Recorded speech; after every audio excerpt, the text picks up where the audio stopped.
Angela Davis said, "In a racist society, it is not enough to be non-racist. We must be anti-racist."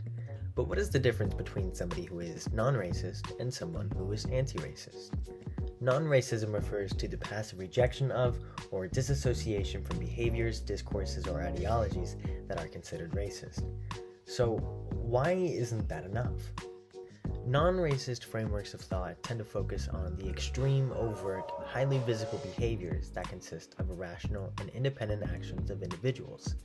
This is also known as individual racism, the beliefs, attitudes, and actions of individuals that support or perpetuate racism in conscious and unconscious ways.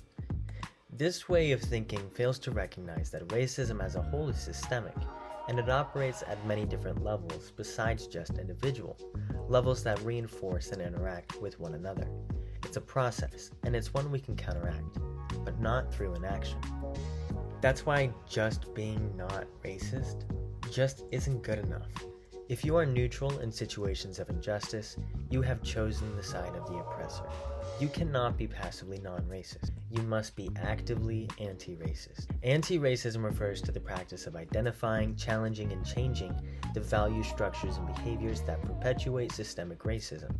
An anti-racist works to become aware of how racism affects the lived experiences of Black, Indigenous, and people of color, aware of the systemic nature of racism and how it manifests in both individual attitudes and behaviors, as well as formal policies and practices within institutions. An anti-racist works to become aware of how people unknowingly participate in or contribute to racism, along with the privileges some people enjoy, free from subjection to oppression and racism. Being anti-racist means actively opposing racism in any and all forms. And now that we understand the difference between someone who's non-racist and anti-racist, how can we work on bringing anti-racism to our school? Now, if you're thinking racism isn't a problem at school, let's see what the data shows. Mark recently took a survey of about 500 students, and what did they have to say? About half of students think that racism is a problem at school. Over a third say they've experienced racism at school. These are real problems, and we want to solve them.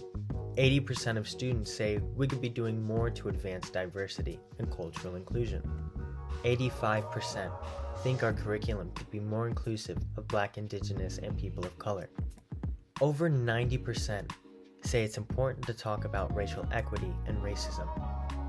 So what can we do about it? We can pursue equitable policies and anti-racism education. We can make sure our history books are inclusive.